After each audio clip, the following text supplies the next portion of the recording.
Have you ever felt invisible? Even in a crowded room? Like the world has forgotten you. No claps, no cheers, no one notices. And in that silence, panic rises. You reach for eyes that aren't there, voices that never answer. Then, a whisper, a quiet command from within. Epictetus said, "First say to yourself what you would be, and then do what you have to do." And suddenly, you see it. You don't need permission. You don't need approval. You only need yourself. When you accept that no one cares, the world loses its grip. Silence becomes your teacher. Neglect becomes your guide. Pain becomes your compass. Carl Jung once said, "The most terrifying thing is to accept oneself completely." And it is terrifying, because no one will rescue you, no one will validate your worth. But here's the paradox. It is also liberating. You stop explaining, you stop shrinking, you stop bending, you rise from invisible weight to grounded presence. You are the storm that asks for no applause, the fire that burns quietly, shaping everything around it. Invisible becomes undeniable, silent becomes resonant. Marcus Aurelius wrote, "You have power over your mind, not outside events." Realize this, and you will find strength, and you feel it. Your gravity, your presence. People sense it before you speak. The world no longer shakes you. Its applause cannot seduce you. Its criticism cannot wound you. You are your own source. And here lies the secret. You are waiting for care outside. But the moment you accept that no one cares, everything inside blooms. You emerge, not smaller, not softer, but fuller, stronger, whole, from invisible to visible, from silence to resonance, from dependence to mastery. This is the quiet power of acceptance. It changes everything, because care, validation, and strength are not given. They are created within you. If this resonated, hit like, share with someone who needs it, and comment your thoughts below. And if you're ready to continue this journey of becoming, subscribe and walk with me, one insight at a time. Number 1. The pain of invisibility. There is a pain few people talk about. Not heartbreak, not failure, but the pain of being invisible. It doesn't scream, it doesn't bleed, it lingers, quiet, heavy, almost impossible to name. You walk into a room, and no one looks up. You speak, and your words dissolve into air. You give, but nothing returns. And you wonder if your existence carries any weight at all. At first, invisibility feels like a slow erasure, like fading ink on a forgotten page. You're there, but not really. Alive, but unseen. The ache comes not from loneliness, but from disconnection. Being surrounded by faces, yet untouched by eyes. Being close to people, yet far from recognition. That's the cruel paradox. We grow up believing pain will be noticed, that if we hurt loudly enough, someone will care. But life doesn't work like that. Tears dry unnoticed, cries echo back only to us. And in that silence, something shifts. The waiting ends, the searching stops, because no one is coming. As Seneca once wrote, life is very short and anxious for those who forget the past, neglect the present, and fear the future. Invisibility forces you into the present. It strips away illusions. It leaves you face to face with yourself. You begin to realize, if no one sees you, you must see yourself.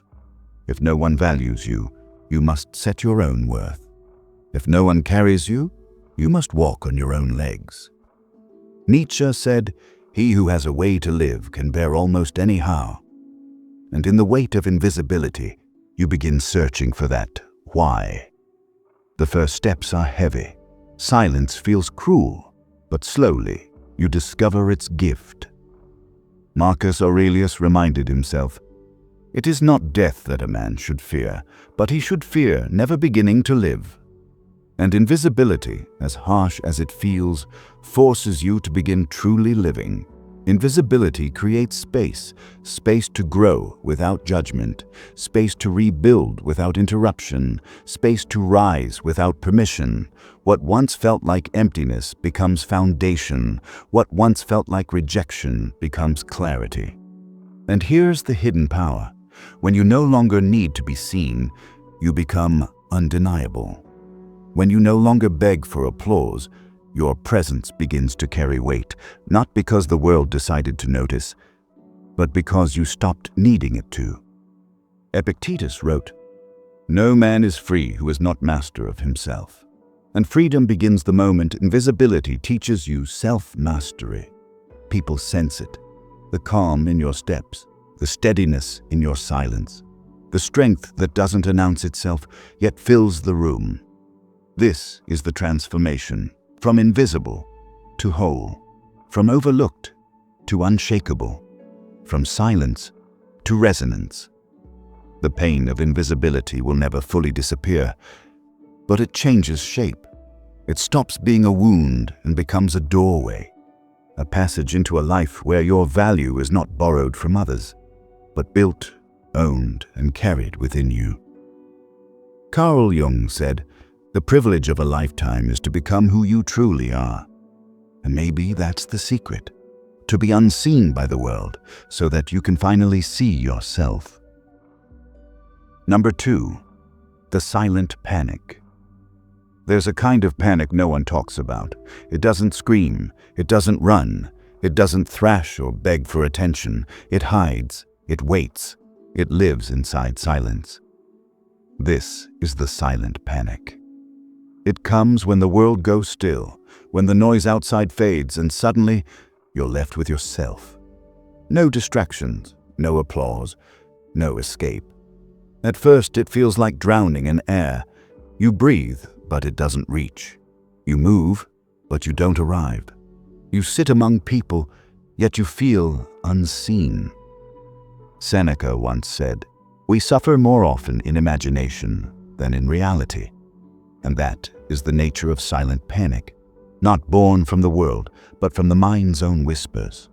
It is the terror of being misunderstood, the ache of being overlooked, the fear that maybe nothing in your matters.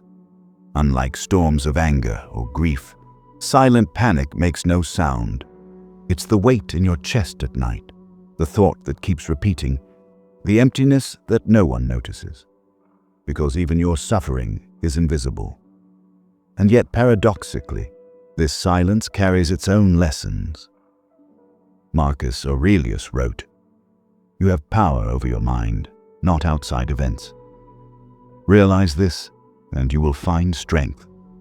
Silent panic is the arena where this truth is tested. Because when no one hears you, you must learn to hear yourself. When no one steadies you, you must become your own ground. When no one cares to rescue you, you must stop waiting to be saved. At first, the panic grows louder. It tells you that you are alone, that your voice will never matter, that you are a shadow in your own life. But then, something shifts. You begin to see that silence is not your enemy. It is your mirror. It shows you the fears you tried to cover with noise. It reveals the wounds you tried to hide with company. Carl Jung once said, "The most terrifying thing is to accept oneself completely." And silent panic pushes you toward that terror, because in the stillness, you meet the unedited version of yourself. The shame, the doubt, the hunger to be seen. And when you stop running, you begin to face them. Nietzsche wrote, "One must still have chaos in oneself to be able to give birth to a dancing star." Silent panic is that chaos. It breaks the surface calm, forcing you to confront the shadows inside until you find the spark buried beneath. Slowly, the panic turns to clarity. You realize, panic comes from needing others to notice. Peace comes from noticing yourself. What once felt like suffocation becomes breath. What once felt like emptiness becomes space. What once felt like erasure becomes foundation. And here lies the paradox. The panic that seemed to kill you was the very silence that saved you. Because when you emerge from it, you carry something unshakable. You no longer beg for attention. You no longer collapse without validation. You no longer panic at silence. Instead, you become it. Still, grounded, whole.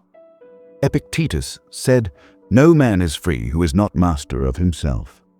Silent panic is the harsh, necessary training ground for that mastery. People will still overlook you. They will still misunderstand you, but they cannot unmake the presence you forged in the quiet. This is the transformation. From noise to stillness, from panic to clarity, from fragile to free. The silent panic doesn't vanish. It evolves. It teaches you how to breathe deeper, how to carry yourself lighter, how to walk through life without waiting for the crowd to notice. And maybe that is its gift. Not to destroy you, but to return you to yourself. Number 3, the inner whisper. There is a voice inside you, not loud, not demanding, but quiet, so quiet that most people never hear it. It is the inner whisper. It doesn't shout like fear. It doesn't seduce like desire. It waits, patient, steady, relentless. You hear it in moments of stillness. When the world stops speaking, when noise fades, when distractions dissolve. At first, you may mistake it for nothing, a faint thought, a soft echo, easily drowned out by the chaos of life. But that whisper is not nothing. It is everything. Socrates once said, "The unexamined life is not worth living." And the inner whisper is where examination begins. It is the voice that asks, "Who are you, really? What are you avoiding? What are you becoming?" Most people run from it. They fill their days with endless motion. They fear silence because silence makes the whisper louder. And yet, that whisper is the compass of the soul. It is not always gentle. Sometimes it confronts you with truths you'd rather avoid. The relationships that drain you, the choices that betray you, the life you're pretending to love. Carl Jung said, "Who looks outside, dreams. Who looks inside, awakes." The inner whisper is the call to awaken, to stop living only for the outer world, applause, approval, appearances, and to begin listening to the truth within. It is easy to ignore it, but ignoring comes with a cost. The longer you silence the whisper, the louder regret becomes. The more you betray yourself, the heavier the emptiness grows. And yet, when you choose to listen, something extraordinary happens. The whisper begins to guide you. It doesn't give you a map, but it gives you direction. It doesn't hand you answers, but it helps you ask the right questions. Marcus Aurelius wrote, "The soul becomes dyed with the color of its thoughts." Your inner whisper shapes those thoughts. It nudges you toward honesty, toward courage, toward the life that is truly yours. Think of it as a seed buried deep in the soil of your being. At first, invisible, silent, but with time and attention, it grows roots, it rises, it becomes the tree that shelters your existence. The world may tell you who to be. It may push, pull, and try to define you. But the whisper inside, that is the voice of what you already are. Nietzsche once wrote, "Become who you are." And that is the essence of the inner whisper. Not to make you someone else, but to call you back to yourself. The whisper does not compete with noise. It waits for you to choose it. It waits for you to stop running. It waits for you to be still enough to listen. And once you do, the panic softens. The confusion clears. The silence becomes less frightening and more like home. You realize that strength is not in shouting louder than the world, but in listening deeper than its noise. The whisper becomes your anchor, your guide, your truth. It tells you when to walk away. It tells you when to hold on. It tells you when enough is enough, and when it is time to begin again. This is the paradox. The quietest voice inside you is often the one that knows the most. So, listen, in the silence of the night, in the pauses of the day, in the moments when the world forgets you.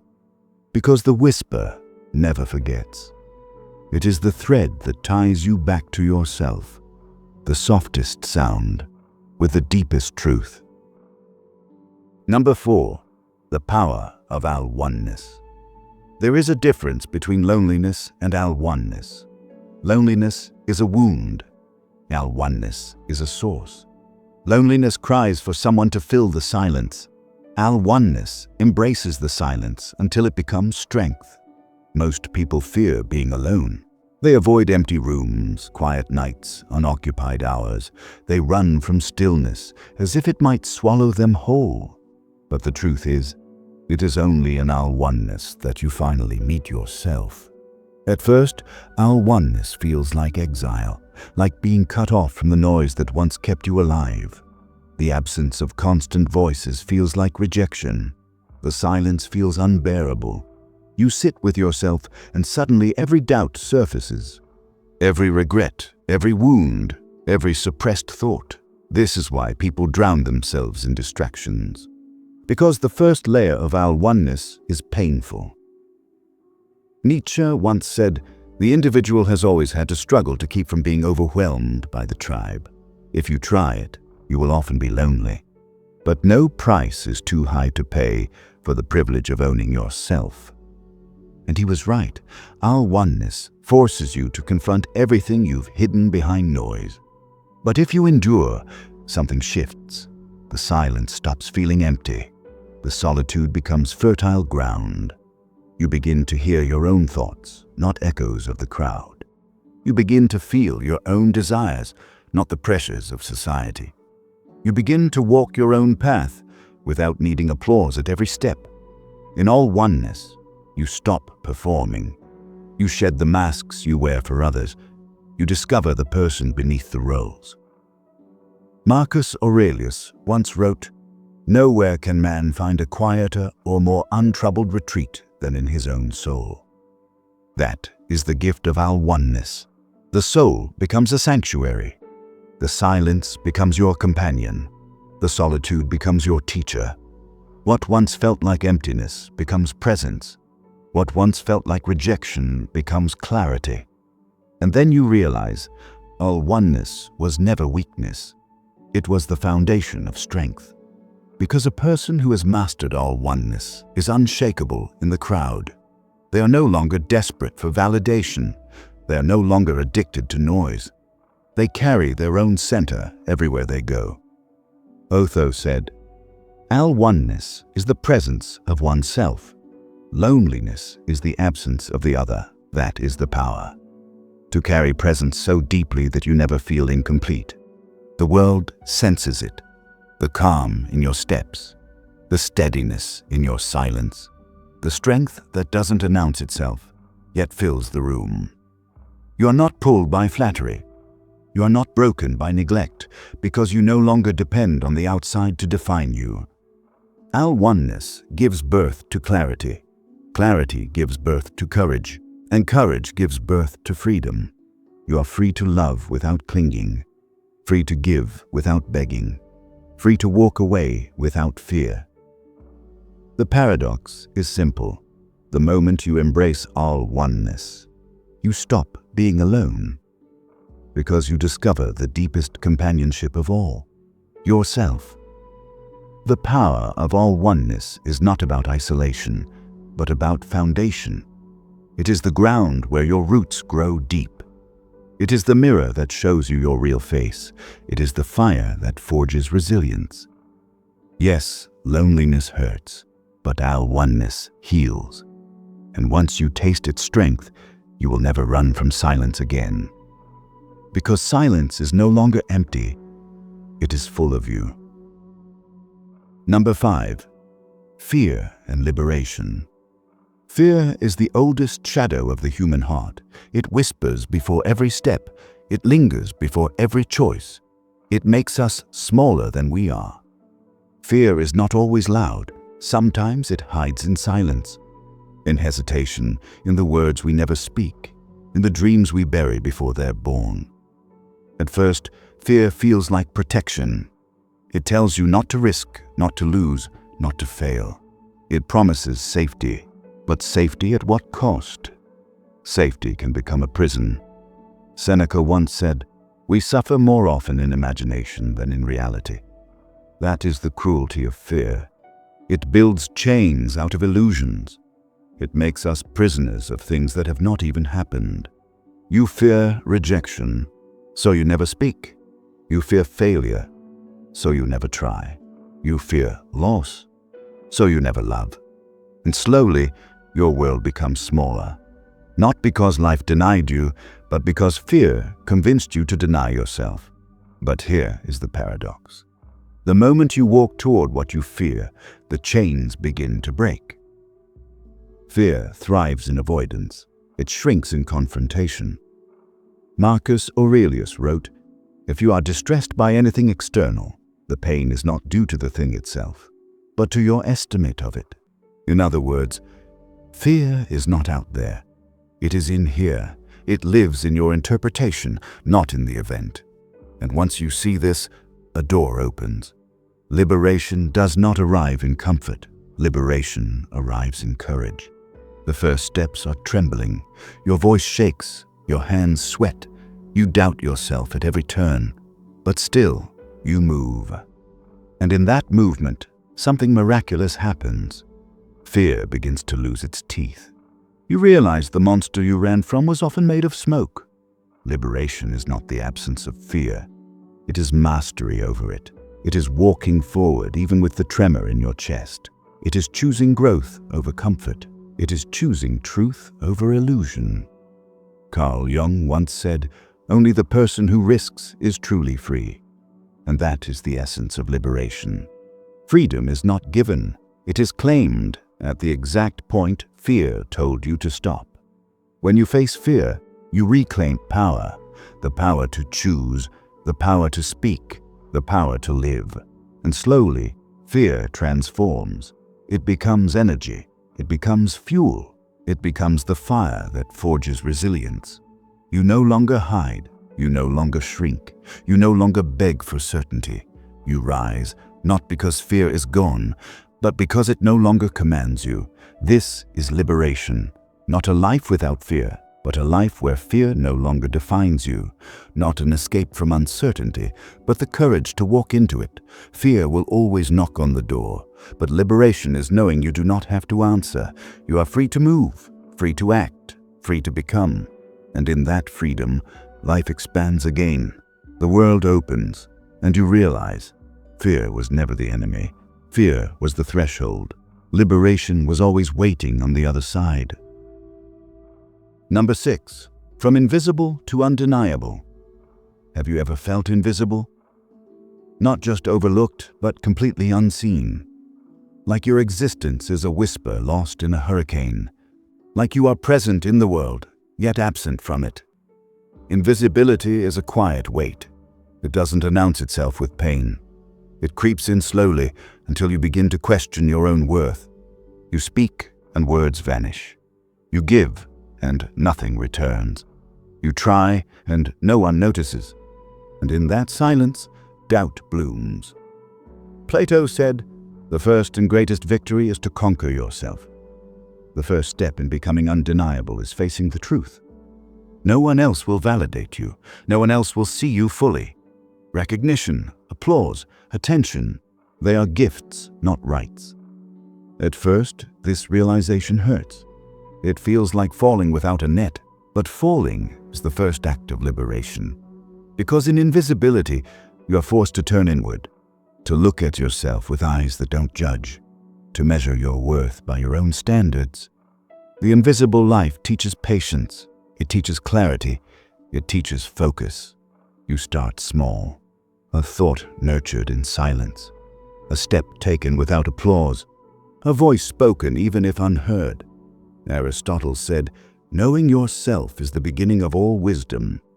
And as you know yourself, you begin to grow roots, strong, quiet roots, roots that do not bend for anyone. With each act of self-recognition, invisibility transforms. Your presence becomes gravity, not because the world notices, but because you stop depending on it too. The fire within you starts to burn. Softly at first, then steadily. Your existence begins to matter, not because others validate it, but because you claim it. Invisibility becomes a crucible. It strips away the need for approval. It melts away the fear of rejection. It leaves only truth. You exist. You are here. You matter. And here is the paradox. The less you seek recognition, the more undeniable you become. Because people sense authenticity. They feel the weight of someone who walks rooted in self-worth. They notice the calm that comes from not needing applause. Marcus Aurelius wrote, "You have power over your mind, not outside events." Realize this, and you will find strength. Strength grows in silence. Power grows in stillness. Presence grows when dependence fades. From invisible, you become undeniable. Not loud, not boastful, but grounded, steady, radiant. You influence without demanding. You move without forcing. You exist without seeking permission. And in this transformation, you find freedom. Freedom from expectation, freedom from validation, freedom from fear. Your life begins to resonate. Your steps echo quietly, but with certainty. The room feels your presence before you speak. Your gravity pulls the world, not with force, but with authenticity. The invisible life was never a curse. It was preparation, a hidden stage where you grew strength unseen. And now, the world cannot ignore you, not because it chooses to, but because you have become undeniable. The path from invisible to undeniable is not given. It is claimed. Through patience, through self-knowledge, through courage. You rise, you shine, you exist fully, and in that existence, you are finally free. From doubt, from fear, from the need to be seen, you are not invisible anymore. You are undeniable. Number 7. Becoming your own source. There comes a moment when the world grows silent. No applause, no guidance, no hands reaching to lift you. At first, it feels cruel, like abandonment, like exile. You search for care outside and you find emptiness. But that emptiness is not punishment. It is an invitation, a whisper that says, stop searching outward, start building inward. Epictetus wrote, "No man is free who is not master of himself." And this is the turning point. When you stop waiting for others to feed your strength and you begin to generate it yourself. Becoming your own source is not easy. It demands honesty. It demands courage. It demands facing the parts of you that wanted to be rescued. At first, you feel the hunger for approval, the hunger for love, the hunger for recognition, and you see how often you try to fill it with the world's applause. But applause fades. Love shifts. Validation disappears. What remains is you. Marcus Aurelius said, "You have power over your mind, not outside events." Realize this, and you will find strength. True strength is internal, not borrowed, not given, not dependent. It is built brick by brick in the silence of self-discipline. You begin to learn your peace comes from your choices, your worth comes from your actions, your energy comes from the way you align with your truth. And something changes. You stop begging for attention. You stop explaining your silence. You stop shrinking yourself for acceptance. You become a fountain, not a vessel, a source, not a seeker, a fire that sustains itself. Carl Jung wrote, "The privilege of a lifetime is to become who you truly are." And when you are your own source, you no longer bend into shapes that don't belong to you. You no longer leak your energy into spaces that don't value it. You can serve, you radiate, you grow steady. This is not arrogance, it is sovereignty, the quiet mastery of one who has faced emptiness and discovered fullness inside. People will feel it. the weight in your silence, the steadiness in your presence, the way you move without asking for permission. And here lies the paradox. When you no longer need from the world, you begin to influence it, not by force, but by gravity. Your existence stops depending on how others treat you. You no longer crumble when they withdraw. You no longer rise and fall with their recognition.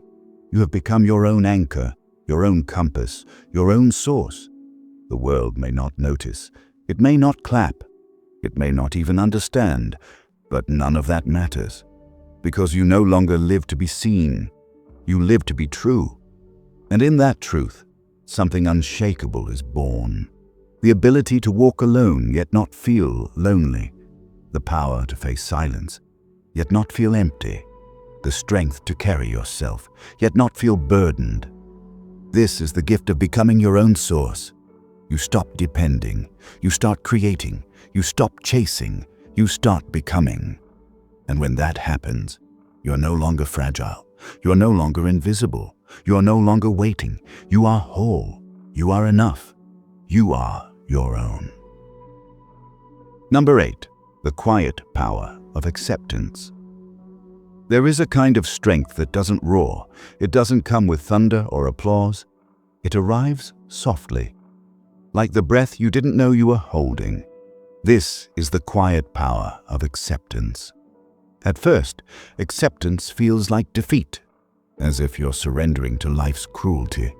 But in truth, it's not the end of the fight. It's the end of fighting with yourself. Lao Tzu once said, "By letting go, everything gets done. The world is won by those who let it flow." That is acceptance, not weakness, not giving up, but flowing with what already is. Think of a tree in the wind. A rigid tree breaks, a bending tree survives. Acceptance is that bending. The wisdom to endure without losing your roots. When dreams collapse, when love disappears, when silence replaces every answer, you stand before two choices: resist and break, or accept and grow. Rumi wrote, "Try to accept the changing seasons of your heart, even if winter comes."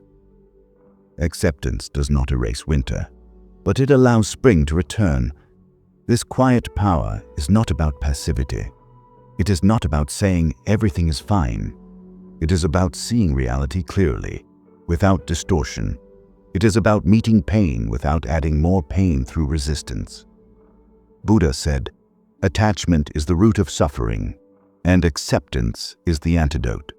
When you stop clutching at how life should be, you free yourself to live it as it is. In acceptance, loss becomes a teacher. Silence becomes a guide. Loneliness transforms into solitude. The world may not notice this power. They will not see fireworks, but they will feel it. The calm in your steps, the steadiness in your silence, the gravity in your presence. And here is the paradox. When you stop needing life to obey your script, you finally begin to write your own story. When you stop demanding applause, your very existence carries weight. Marcus Aurelius said, "Accept whatever comes to you, woven in the pattern of your destiny." Acceptance does not chain you to fate. It frees you to move within it. Because acceptance is not the end of power. It is its foundation. It does not silence you. It anchors you. It does not shrink you. It makes you unshakable. This is the quiet power of acceptance. The strength to bend without breaking. The courage to see without denying. The peace to let go without losing yourself. And once you taste it, you realize the softest strength is often the strongest of all. If these words touched you, let me know in the comments. I'd love to hear your thoughts. Don't forget to like, share this message, and subscribe so we can continue walking this journey of wisdom together.